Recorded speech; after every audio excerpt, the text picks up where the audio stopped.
Hello traders, this is Alex. We are going to talk about the Excel master chart calculator, kind of the square of 9. This is the introduction here. This is my X account, CBOTman33 is my handle, and I'll be posting, I'm putting on Gumroad my Excel calculator and my master chart. A lot of you have been asking about it. My website closed down when I exited the commodity business and retired.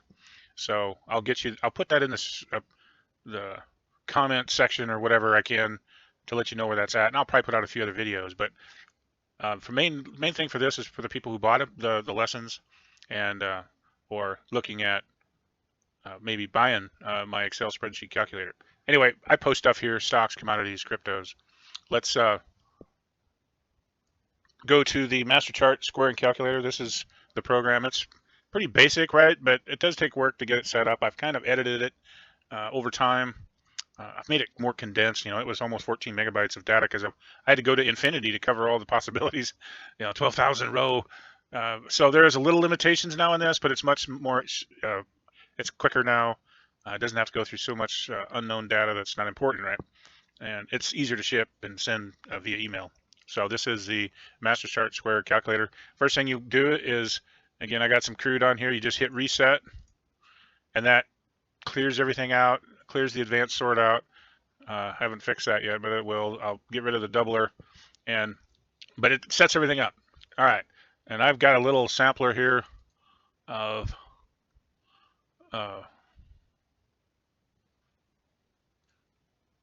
here's my spreadsheet of Apple.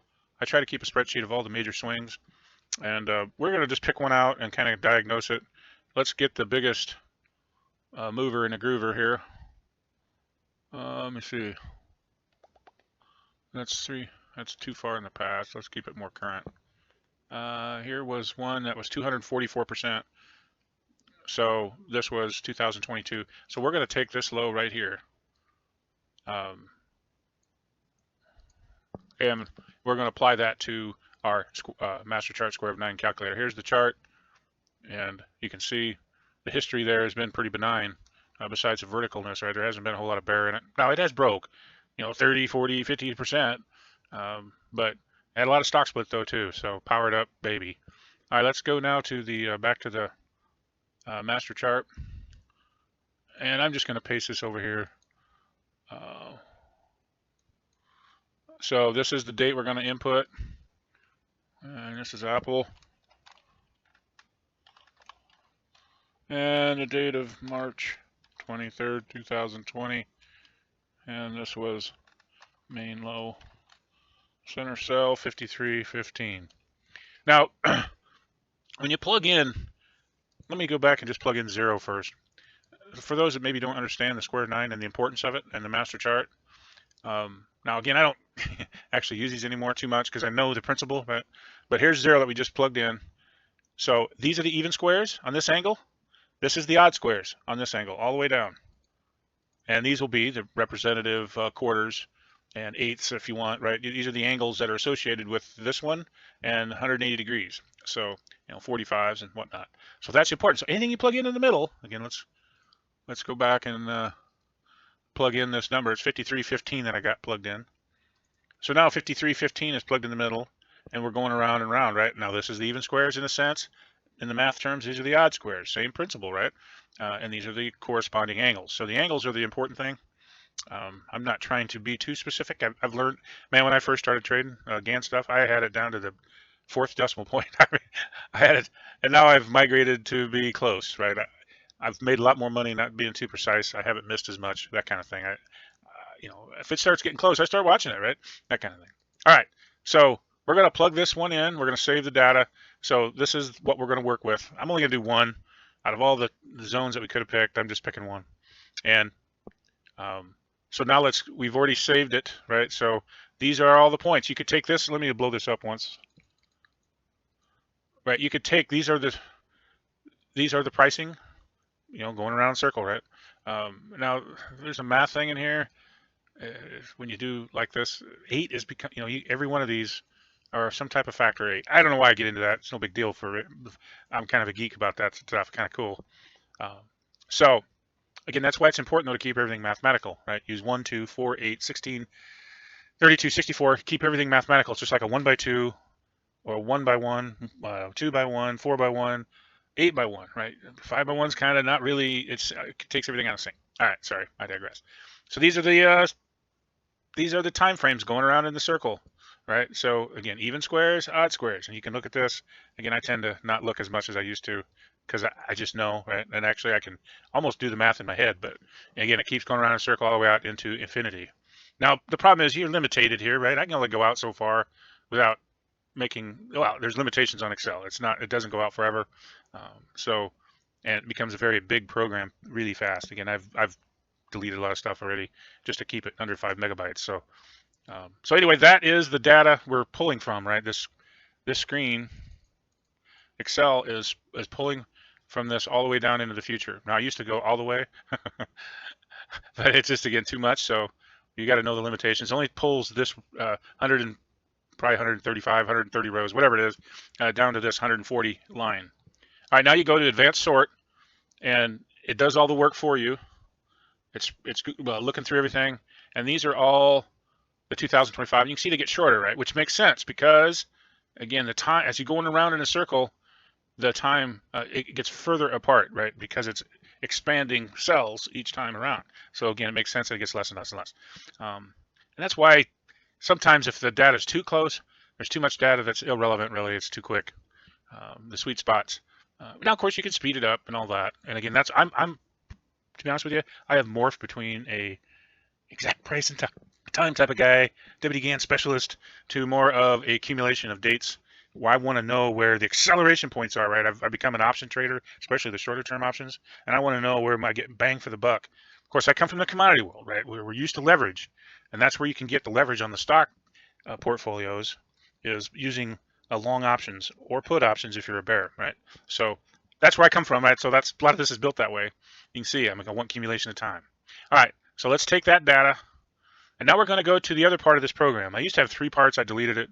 The other one was going down, right, which a lot of people didn't make sense to them. So I just got rid of that because, again, it took up space, trying to keep it under 5 megabytes. All right, so we got crude in here. Let's clear this out. What was the date? Let me get over here. I'll just copy this. MC2. So this is the data. Now this program doubles, right? Which obviously we're not going to put in 53 and double it, right? Because we're already, right here we're 2027 October, right? So again, it's not practical. I do square roots, different things. Let's go. What is this one? This is 5315, and we're going to divide. I think 32 makes sense. Yeah, 32 makes sense. And now that's what's 1.66094 is what we want in the center cell. 1.66094. So we got that in the center cell. Now, even though it shows it's you can see it up here, right, when you click on it, 1.66094. Again, you want to kind of be precise there a little bit. You want to be fudging around too much because, again, you're dealing with the math of expanding numbers, right? So let's save that.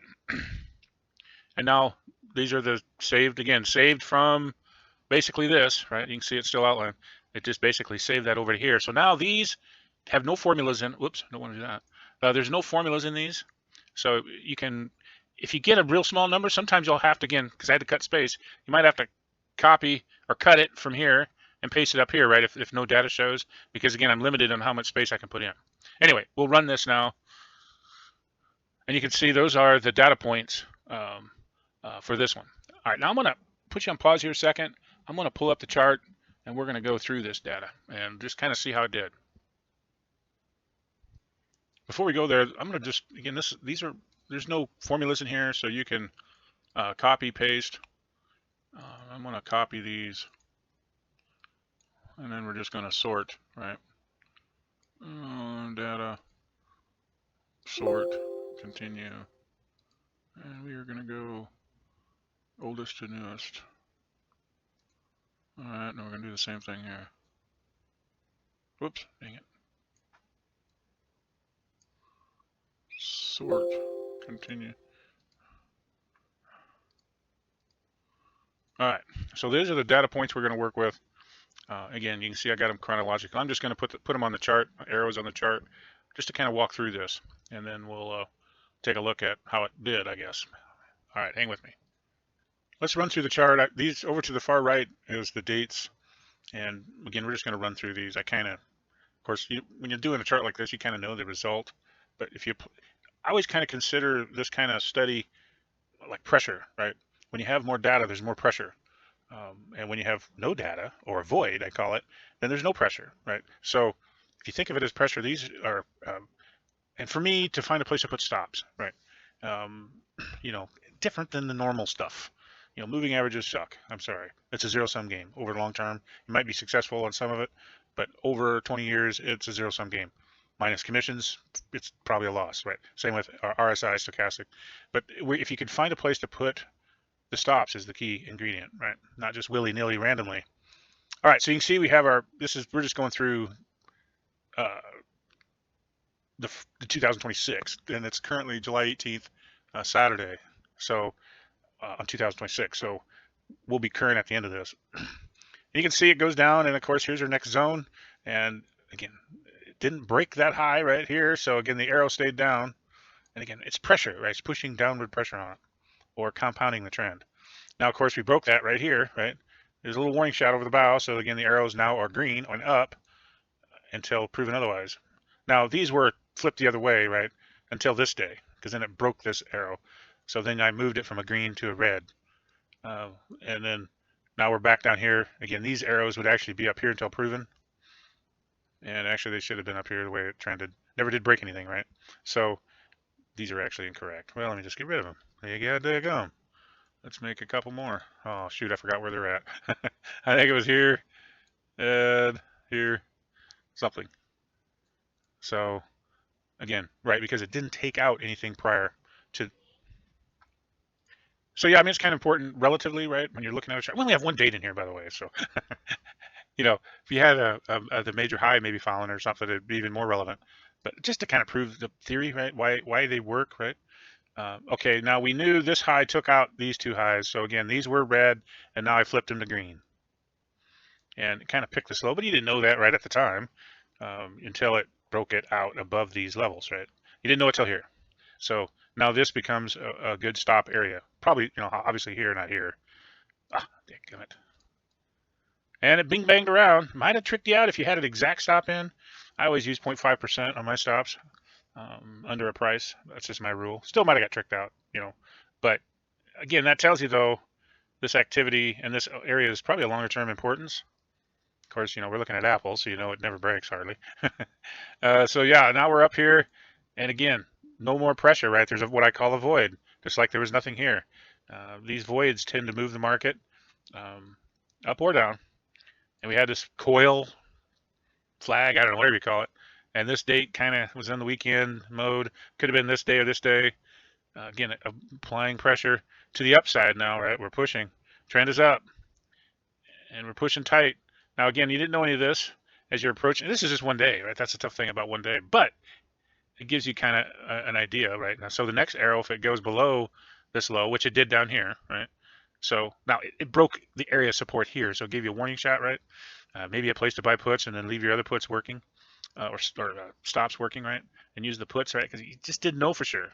Well, then we're going, and then back down. Oh, it's going back up. Oh, it's back down. And outside events kind of get squirrely on the brain if you don't follow discipline.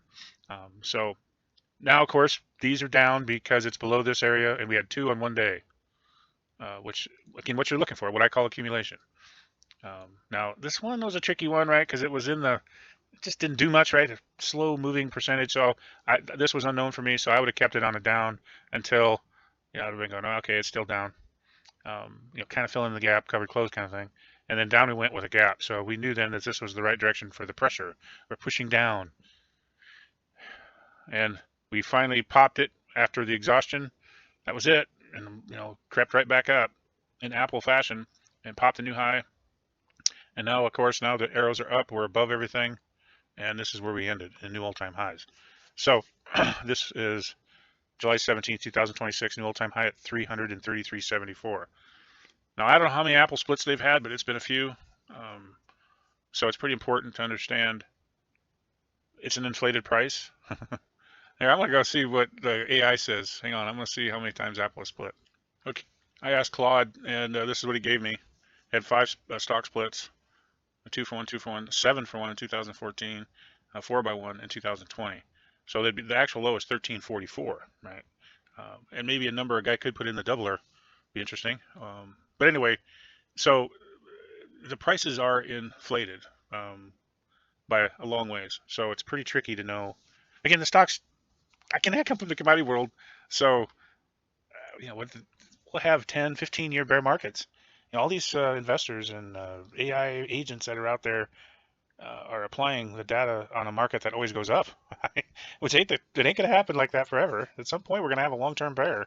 You know, everything has an equilibrium, and a lot of the problem. A lot of people look at the indexes. Well, the indexes are flawed, right? Because they take out the bad and put in the good. So the indexes are tough to beat a lot of times because of that reason. And then you got multiples, bullish indexes and all this crap. So there's so much paper flying around that it's going to be interesting how and maybe I'm full of crap. And the commodity guy is always going to be looking at the stocks as an unfair advantage. It's always protected. The president's always protected. They don't care about the employees. John Deere, prime example. They'll fire people, and all these people that rely on those jobs, and they're very good at their job, by the way, get fired because their stock price is too low. Well, come on. I would rather invest my money in a company that doesn't fire people. It's just, but it's a bent system, right? You have to, and, they get a golf tournament that they put out $20 million. Well, they could have kept his employees if they didn't have a golf tournament. So again, it's all smoke and mirrors a little bit. It's all about dividends. It's all about the CEOs getting their bonuses, and I mean, it's all messed up how it's designed, but it is what it is. But this is I'm going to do one other thing real quick, just so you know. Hang on. Okay, I plugged in an Apple price. This was an annual low at $1.79. $1.79 back on July 14th, 2006. So it was a major swing low. And here's the trick, right? Again, I had to reduce the size of this program. One of the downfalls, this used to run out to infinity. So when you save this and then run the MC2 sort, nothing shows up here. Well, all you got to do then, I know it's stupid a little bit, and I might be able to figure out a better solution than adding 10 megabytes to is you can just copy. Well, let me go all the way to the bottom. I'll just cut this. Again, there's no formulas in here, right? So you can't screw anything up. And now run it. And now it sorts. So these would be the data from that. So again, I wanted to show you that. Again, one of my payoffs for getting a faster program is, and again, I might be able to figure out a workaround, but right now that's what I got to do. So if you ever run into that problem, now you know. All right. I am going to sign off here. Everybody, again, thank you if you purchased the program, and if you haven't, and this is you're looking at it, you can make your own. It's a simple deal. It just takes time. But one thing I will say about anything you make, probably, or what I made, it's extremely accurate. It's fast. You don't. Again, I hardly ever go to this formula anymore, right? Because I know that these are everything I need. So again, that's just me. Again, I'm a time guy though, right? Maybe prices are a little different for you, but you can still use that, right? And these go all the way out quite a ways, a lot further than I could if I had it on the rotational deal like this, right? So anyway, I am going to sign off. Again, thank you again for purchasing this, or if you're interested, hey, good luck to you.